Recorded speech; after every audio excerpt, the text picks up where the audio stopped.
Nagalagay na ito, Pia.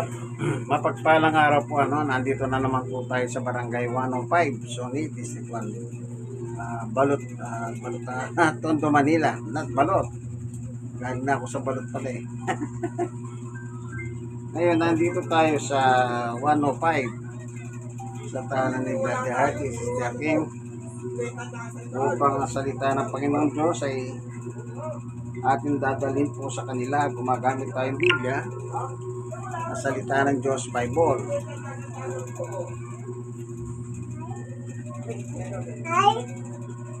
So,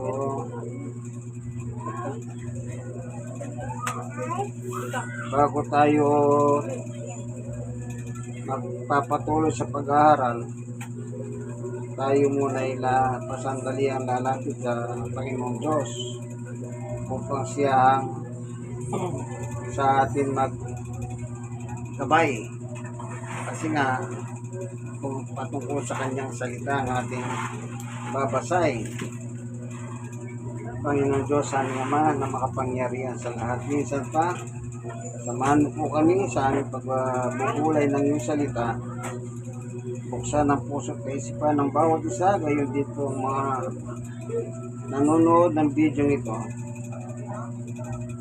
upang sila po ay makaunawa at makaintindi. Salamat po sa ngalan ni Jesus. Amen. Tayo po bilang mga tao, nangangailangan tayo ng tagapagligtas. Pag sinabi po tagapagligtas, tayo ililigtas sa kapahamakan. Halimbawa, kung babasahin po natin yung sulat ng 1:3-16, kung tawagin po nila ito ay puso ng Biblia, sabi nila. Ayos sa mga narinig ko, tingnan natin kung anong sinasabi ng kasulatan. 1:3-16. Sapagkat ganito ang pag-ibig ng Diyos sa mga tao sa sanlibutan. Ayan. Napakaliwanag pala nakasulat dito, Tayo ay nasa sanlibutan. Mamaya titignan natin ano yung sanlibutan na tinutukoy niya. Sapagkat ganito ang pag-ibig ng Diyos sa mga tao sa sanlibutan, ibinigay niya ang kanyang kaisang anak na si Jesus, upang sino man sumampalataya sa kanya, kay Jesus, ay hindi mapahamak o merong kapahamakan, kundi magkaroon ng buhay na walang hanggan. Yung alternative ng kapahamakan, buhay na walang hanggan. Ano yung kapahamakan? Yan po yung impyerno. Ngayon, ang sabi niya rito, sapagkat ganito ang pag-ibig ng Diyos sa mga tao sa sanlibutan. Dito sa unang 1, meron tayong titingnan dito nakasulat sa chapter 2, verse 15 and 16. Huwag ninyong ibigin ang mundo o ang mga makamundong bagay. Ang umihibig sa mga ito ay hindi umihibig sa Ama. 16. Sapagkat ang lahat ng kamunduhan, ang masasamang hilig ng laman, ang pagnanasa sa mga nakikita ng mata, at anumang pagmamayabang sa buhay ay hindi nagmumula sa Ama, kundi sa mundo. Dito naman, mundo ang ginamit dito. Pero, the same lang yun, mundo sanlibutan. Sino ba nakatira dito sa mundo? Ang mundo ay binigay ng Diyos sa mga tao. So, tayo po yung tinutukoy dito. Ito yung babala ni Juan. Habang nandito po tayo sa mundong ito, ang sabi niya, wag, yung salitang wag kasi, salitang pautos po yun. Parang ang magulang mo, sabi niya, anak, wag kang tatawid dyan. Baka mamatay ka. Yan. Ano yung unang salita ng magulang mo? Wag. yung salita ng Diyos sa tao, wag kang, yan, puro yung sa pangutos, puro wag yung una doon. No? Kaya antimano, nag-uutos po ang Diyos sa tao. So, tingnan natin si Juan. Tama si Juan. Wag ninyong ibigin. Kita nyo? Antimano, wag. Ibig sabihin, winawarningan po tayo. Yung mga bagay na nakapagpapasaya sa ating laman, ito laman, labas. Halimbawa lang pag ginamit mo yung katawan mo sa bisyo, masaya ba yung katawan mo? Opo. Kaya kung minsan nasabi nila, sky is the limit. Diba? Anong pakiramdam mo, pare? Para kung lumulutang sa langit. Api. Yung mga ganyan. Ibig sabihin, yung ating laman ay nabibigyan natin ng kaligayahan. Malalaman po natin bakit hindi natin pwedeng gamitin ang ating katawan sa ganyang bagay. Yung nakikita mo sa mata, halimbawa, naglalakad ka sa isang palengke, nakakita ka ng 1,000 sa mesa. Tapos, naglinga-linga ka para walang nakakakita. Bigla mong dinaklot. Yan, ano yan? Nakita mo sa mata mo. Yan, at saka yung, anong nakalagay yung pangatlo? Yung pagmamayabang. Si David po, nang magpakabait siya, sinamahan siya ng Diyos. Baliktarin mo. Pagmayabang ka, hindi ka sasamahan ng Diyos. Okay? Ngayon, ang sabi ni Juan, no, yung mga nandito sa lupa o sa sanlibutan, yan hindi galing sa Diyos, sabi niya. Kaya nga ngutos, wag tayong umalo sa mga bagay na kamunduhan. Ano po? Tayo po yung tao na sinasabihan ng kasulatan.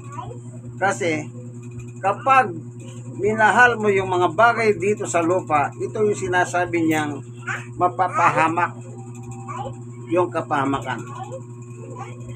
Yan. Yun, nabuhay ka sa kamunduhan.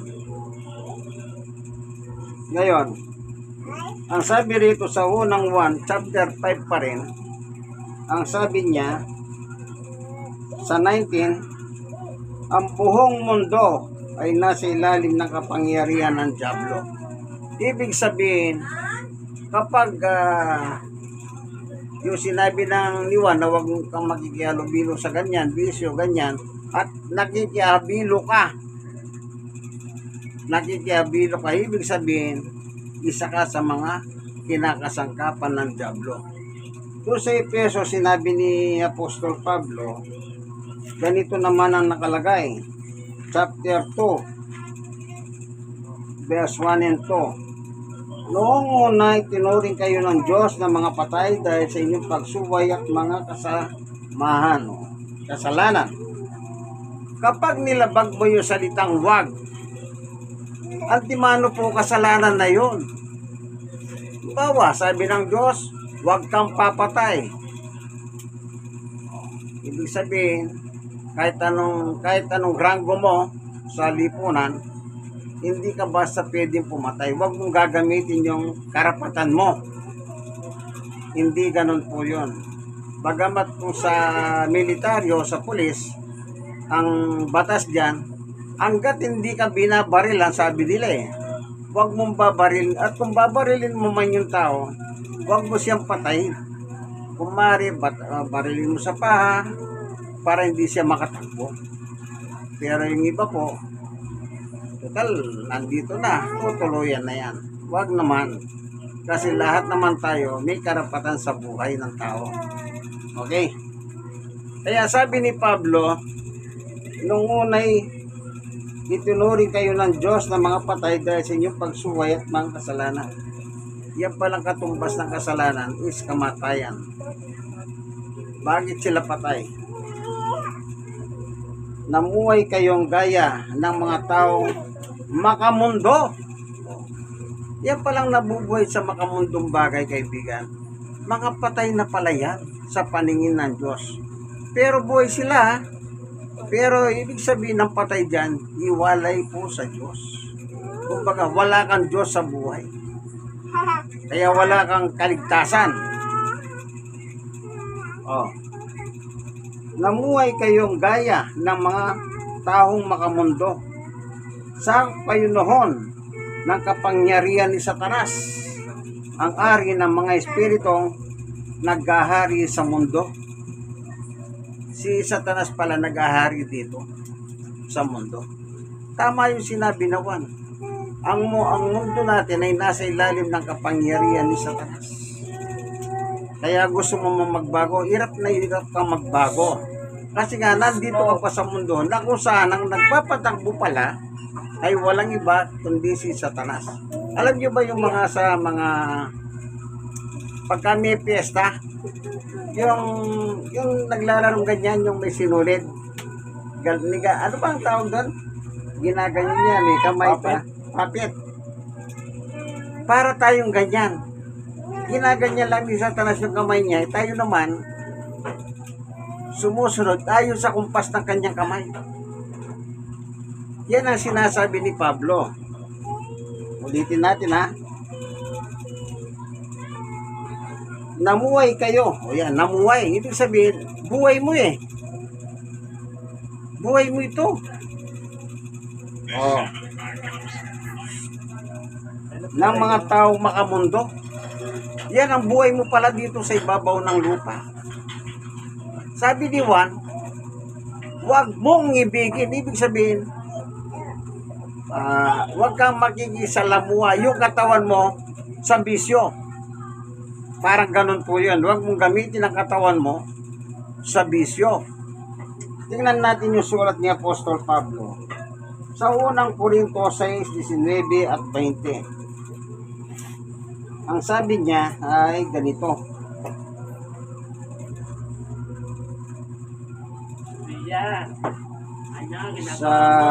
Kung gayon, ang katawan ninyo hindi sa inyo, kundi sa Diyos.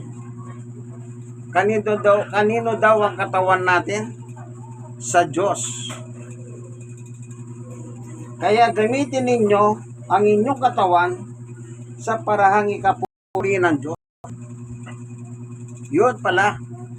Gamitin natin itong ating katawan upang ang Diyos ay mapapurihan. Parang ganito. Pag nakita kanila na masama ang ginagawa mo, sabi ng tao, yan taong yan napakasama. Oh. Ano ngayon? Di napintasan ng Diyos sa iyo. Nang dahil sa ginagawa mo, pinapahamak mo ang Diyos. Pinapahamak mo ang Diyos sa pamamagitan ng yung gawa. Kaya sabi ni Pablo, nagpasakop ka sa masama. Ibig sabihin na sumasakop sa iyo ang dyablo. Kaya yung katawan natin, yung katawan pala natin, kaibigan, dapat gamitin lang natin para sa karangalan ng Diyos. Kaya pala nilikha tayo ng Diyos dito sa ibabaw ng lupa. The purpose is para ilingkod sa Kanya ang ating buhay.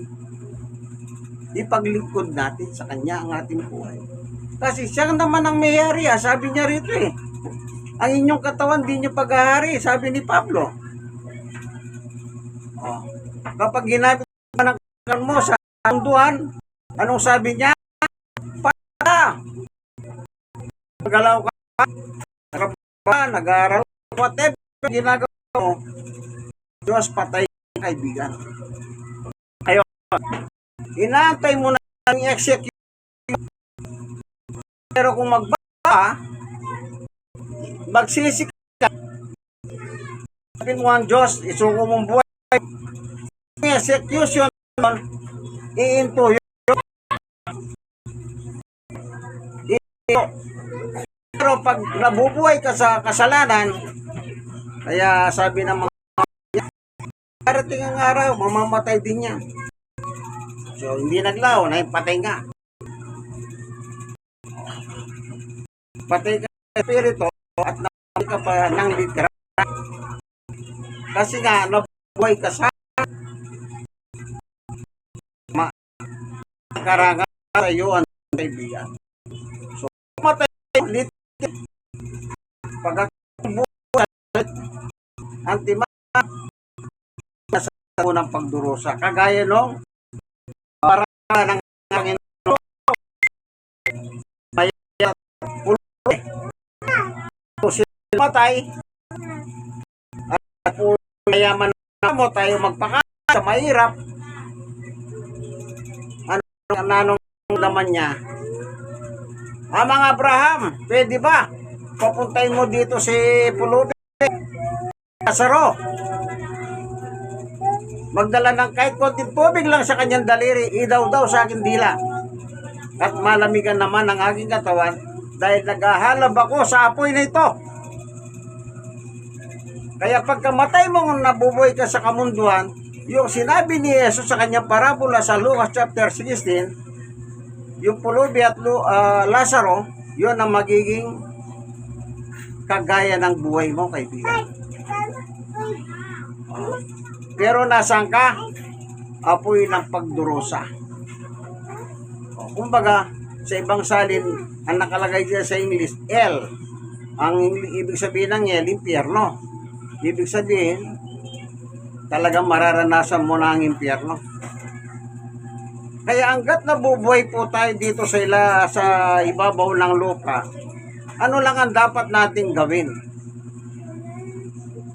Isipin nyo po mag-abroad kayo. Ano ang dala mo sa abroad? Pag pupunta ka ng abroad, dokumento, passport, visa, kung ano pa, at mga damit para nag-abroad ka.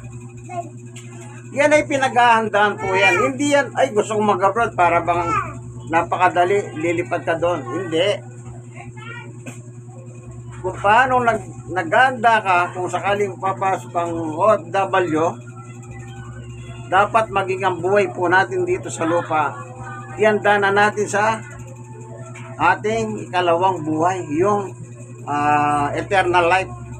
Yung eternal life po, yung dalawa yon. Maaring sa langit ka, maaring sa impyerno ka. Pareho pong eternal yon. Pero pag nasa impyerno ka, hindi ka naman pwedeng ilipat sa langit. Or kung nasa langit ka, hindi ka naman pwedeng lumipat sa impyerno. So, yun na po yung final destination ng bawat tao. Yan po nakalagay naman sa Biblia. Yan ang final destination nila. Tingnan niyo yung sinabi ng Panginoong Yesus noong kanyang i-gather yung kambing at tupa. Yung tupa po, ganito ang sinasabi ng ating Panginoong Jesucristo sa chapter 25. Ganito po yung nakalagay sa 31. Kapag ako, sabi ni Jesus, ay dumating na bilang hari kasamang lahat ng anghel, uupo ako sa aking dakilang trono. 32, titipunin ko sa aking harapan ng lahat ng lahi sa mundo. Pagbukod-bukadin ko sila tulad ng ginagawa ng pastol sa mga tupa at kambing.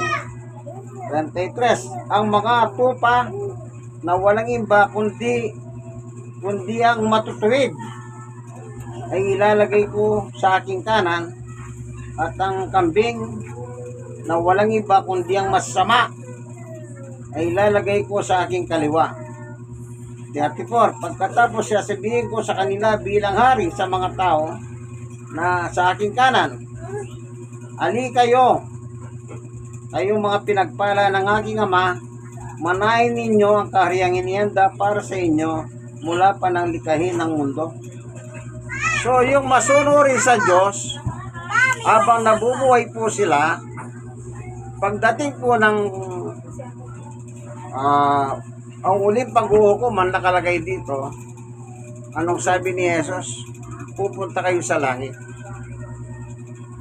Pero, yung nabuhay ka dito sa ibabaw ng lupa na makamundo, hanggang inabot ka ng kamatayan, kaibigan. Kasi hanggat hindi tayo namamatay physically, may pagkakataon pa tayong magbago. Kasi po, hindi naman talaga masaya ang Diyos pag namamatay ang tao, lalo na kung masama ka. Ang gusto ng Diyos, magbago ka. Pero kung inabot ka ng kamatayan sa ganyang kalagayan, anong sabi naman sa 41? Pagkatapos sasabihin ko naman sa mga tao sa aking kaliwa, ito yung kambing.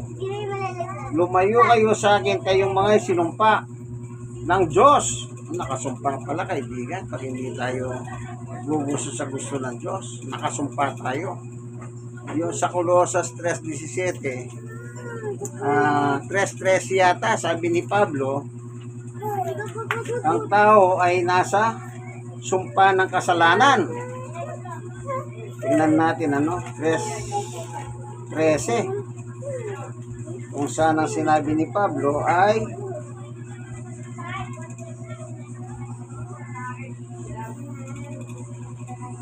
ito.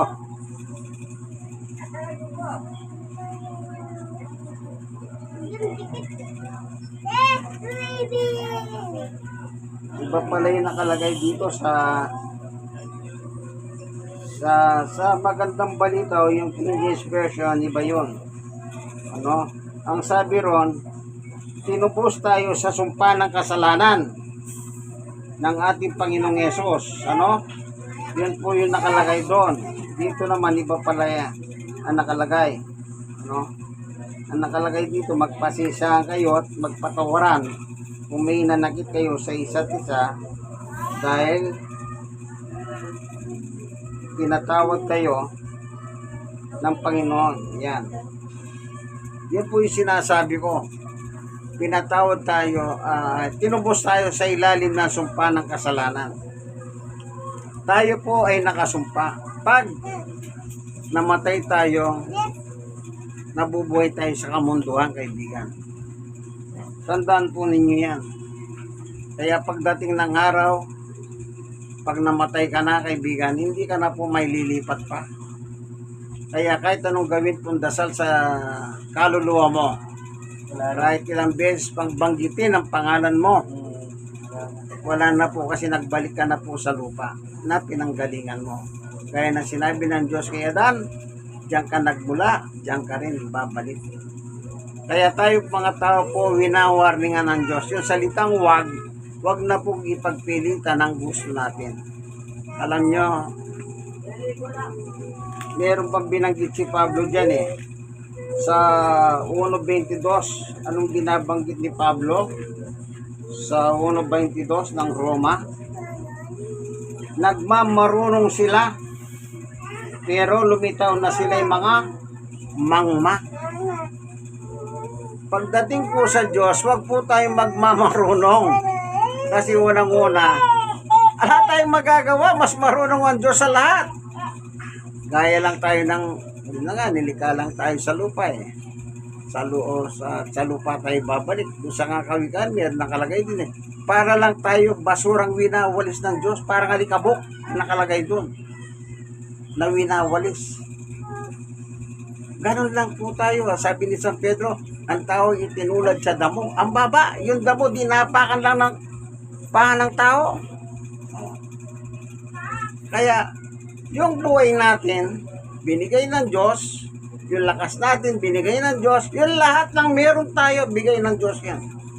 Hindi mo nakuha yan dahil nagtiyaga ka sa pag-aaral. So gamitin mo yan sa ikaluluwalhati ng Diyos. Anong dapat mong gawin? Lagi mo pasalamatan ng Diyos sa buhay mo, kaibigan. Ako ginagawa ko po, kahit maiksi lang. Bago ko matulog sa gabi, pasalamat sa Diyos. Puro pasalamat. At saka yung gusto mo na, at saka na yun. Kasi sabi ni Jesus, hindi ka pala nagsasalita, alam naman Diyos ang kailangan mo. Ano lang ang gawin mo? Ipaglingkod mo yung buhay mo sa Kanya. Pagdating ng umaga, pag nagising ka, pasalamat. Lagi kang nagsisimula sa pasalamat. Hindi yung pagmulat mo, bigyan mo ako ng ganito. Hindi ganon. Sinabi ng pangako na yan Hindi ka pa nga nagsasalita, sabi sa 6:8 ng Mateo, sabi ni Jesus. lumalapit ka pa lang sa Diyos, alam na ng Diyos ang kailangan mo. Purihin ng Panginoon. Kaya tatandaan po ninyo, ano? Tayong mga tao po, kaya sabi niya, huwag tayong mabuhay dito sa mundo. Ulitin natin yung 1:3:16. Andun ang buhay na walang hanggan, nandun din po yung kapahamakan sa impyerno. Ang sino mang naniwala kay Jesus, ibig sabihin naniwala, sumunod, may buhay na walang hanggan. Yung hindi, yun yung opposite. Yung lumaban. Ano sabi niya? Kapahamakan. Saan yan? Impyerno, kaibigan. Tandaan niyo po, ang Panginoon, hindi po nagbibiro sa kanyang sulat. Salamat, Panginoon Diyos, sa iyong pagtuturo sa amin. Ang dapat namin gawin habang kami po ay nabubuhay, sapagkat itong aming katawan ay hindi namin pagmamayari kung hindi ikaw po ang nagmamayari. Maraming salamat po, Panginoon Diyos. Pinakain mo kami ng pagkain Espiritu. Pagpalain mo po ngayon ang sambayang ito ni Ate Haji, Sister Tim, at ang kanyang 3 anak. Sa trabaho, salamat. Medyo magaling na po si Brother Haji. Trabaho na. Tulungan mo po siya. Natuloy ang gumaling po yung bahay niya. Ganun din si Sister Tim, ang pag-aalaga sa kanyang mga anak. At ang kanilang mga anak na magsilaki pong mababait na bata upang kalugdan ng mga tao at magkaroon ka na kalwalatian sa kanila. Salamat po. Ingatan mo po itong lugar nila at bigyan mo sila mapayapat na hindi natulog o Diyos sa gabi at gisingin mo sila sa araw ng bukas, taglay ang panibagong buhay at lakas nagmula sa iyo. Maraming salamat po sa ngalan ni Jesus. Amen. God is good all the time.